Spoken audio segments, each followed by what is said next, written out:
सूरदास जी भविष्य बोलते थे लोगों का। एक दिन उनके पिताजी ने कहा, सूरदास हम लोग गरीब घर के हैं, हमारे यहाँ ज्यादा धन नहीं है, तुमको इतनी बढ़िया विद्या है, तुम सबका भविष्य बताते हो, इसका पैसा लिया करो, ज्यादा नहीं 1-1 रुपया ले लिया करो बताने का, घर तो चलेगा बढ़िया।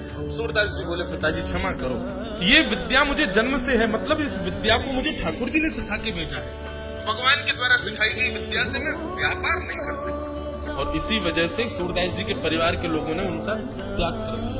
सूरदास जी चले गए अपना झोला उठा करके कहीं, तभी मथुरा में विश्राम घाट पर उनको श्रीमद वल्लभाचार्य जी का यश सुनाई दी। जो सूरदास सबको उनका भविष्य बताते थे, लेकिन आज सूरदास जी ने जब भगवत चर्चा श्रीमद वल्लभाचार्य जी से सुनी तो सूरदास जी के चित्त में ये बात आने लगी कि मैं दूसरों का भविष्य बताता हूँ, दूसरों के आगे जीवन में कैसे क्या कार्य होंगे ये सब बताता हूँ, अपनी विद्या का इतने दिनों से ऐसा दुरुपयोग कर रहा हूँ संसार के लिए।